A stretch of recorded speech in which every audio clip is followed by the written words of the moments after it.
बुद्धीचे देवता म्हणून ओळखले जातात। 22 जानेवारीला तिलकुंड चतुर्थी, विनायक चतुर्थी, वरद चतुर्थी व गणेश जयंती या नावाने ओळखले जातात। या चतुर्थीला गणपतीला तिळगुळ व मोदक अर्पण करतात।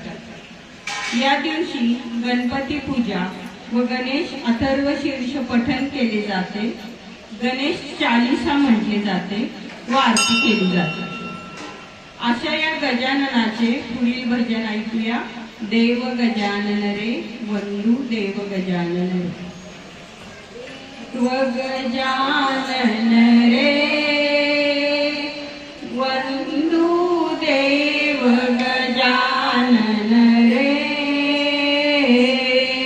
देव गजानन रे वंदू देव गजानन रे, पिवळा पीतांबर पिवळाच चेहरा, पिवळा पीतांबर पिवळाच चेहरा, मूषक